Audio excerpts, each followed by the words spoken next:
You're listening to Puma Podcast. Hi, I'm Bubbles Magpayo, Puma Podcast. I'm the host of Thought Bubbles, the pop culture segment of Teka Teka News. Join me each episode as I channel my inner Marites and dish out anything and everything pop culture here in the Philippines and across the globe. Today, we're going to talk about Physical 100, another Korean reality TV series that's capturing the world's attention.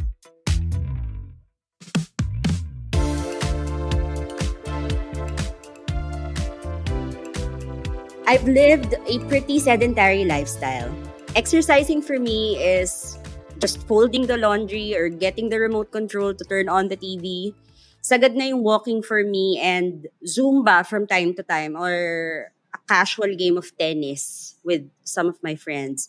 So when our CEO, Carl, suggested that I watch Physical 100, a Korean reality TV series or show, I was like, man, I'm not the target audience for this show. But still, I watched it and, just to see what it's about. And I was thoroughly entertained. So for this episode, we're going to talk about Physical 100. And joining me today is Puma podcast producer and host of Kasama sa Pagbabago, Macy Hoven. Hi, Macy! Hi, Miss Bubbles. Thank you for inviting me. Of course. Ayan, sige. Let's start by how you discovered Physical 100. Kasi ako, I said na si Carl nga yung nag-introduce sa akin. Ikaw, how did you come across this particular reality TV? Ako, for me, yung sister ko yung nag-share sa akin. So, I think nasa labas siya noon, nasa isang mall or whatever. Tapos, pumunta siya sa isang shop eh. Tapos yung may-ari ng shop na yun, merong pinapanood daw dun sa, dun sa computer nila. Tapos, parang sumisigaw, parang nagre-react siya dun sa show, gano'n. Tapos parang sabi ng ate ko, ano ba itong pinapanood nito shop owner na to? Tapos nalaman niya na Physical 100 pala yun. Tapos shinare niya sa amin, sa family namin. Kaya nalaman ko. Okay. So for those who don't know, Physical 100 is a reality TV show based in South Korea where they invite the best of the best physically fit people. So here are national athletes, MMA fighters. They even invited former and current members of the UDT or the Underwater Demolition Team. Essentially, it's the Korean version of the US Navy SEALs. So you know how competitive and how rigid their training is. So these are people who would compete and they would best each other in challenges or what they call quests. And then one man or woman, kasi may mga babae, would emerge as the winner. So they have 9 episodes in all. And we're not going to give you spoilers, and this is not an actual review of the show, but essentially what we enjoy about it, of the show.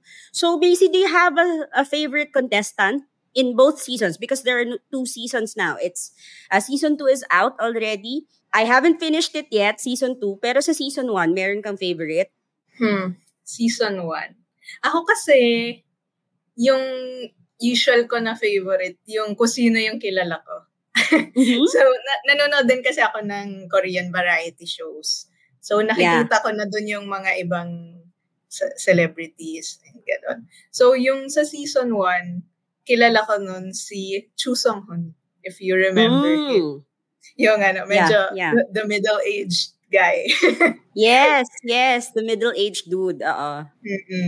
So, nakita ko na siya before. I think, if you know Return of the Superman na variety show, parenting show. Ito ba yung may triplets? Ito ba yung may triplets? Yes, I remember this. Yes, I haven't seen the entire thing, pero I've seen episodes of it. Malalaki na yung mga bata. Yun, so isa siya doon sa dad nung isa sa mga, not the triplets, pero ibang kid. Not the dad of the triplets. Oo, kasi si Jumong yun, diba? The guy who played Jumong. Ayun, so nakilala ko na siya dun. So parang nung nakita ko siya sa season 1 ng Physical 100. Okay, yun na yung niro-root ko. I see. And among the contestants, were there for you any sort of villains? Meron ba? Villains. Sa season 2, meron. I see. Okay. Hindi ko alam kung pwede kong Banggitin. spoil. Wag muna siguro. Wag muna. Pero at least I have something to look forward to for season 2 because I think I've only seen the second episode. Kakatapos ko lang yung second episode.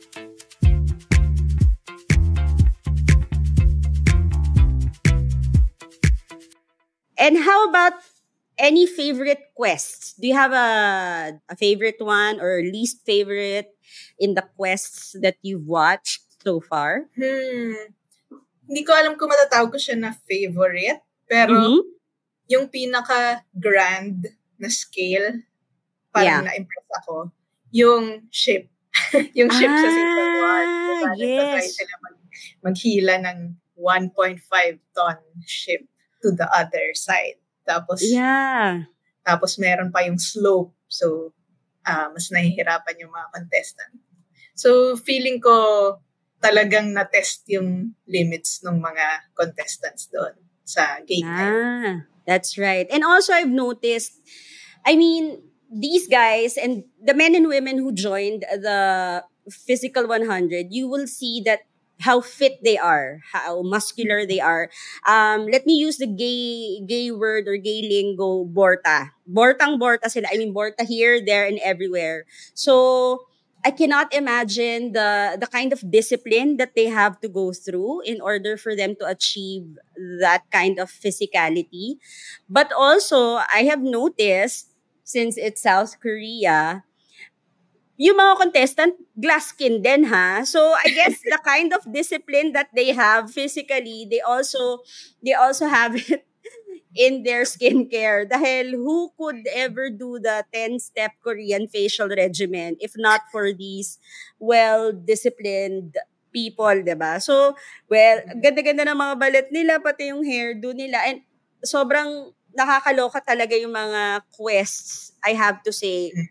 The reason why I'm saying this is because, again, I'm not a very active person in real life. I hardly exercise and I think it's not something to brag about, pero ganun talaga. But also, when I watched the quests, in particular during the first season, gusto kong uminom ng isang banig na pain reliever dahil pinapanood ko pa lang sila. Ang sakit-sakit na ng katawan ko. Gusto ko magpahid ng liniment all over my body. I mean, why do they subject themselves to these kinds of challenges? Pero kasi may premyo yan. I mean, in the first, I don't know if the conversion, pero in the first season, their cash prize, the winner is going to get 300 million Korean won. Million ba o billion Korean won? Which is parang million. Million, right? Which is about $200,000+ or about 12 million pesos. So essentially, malaki yung prize money. So I guess hindi lang pala siya for fame, glory, and pride. Oo.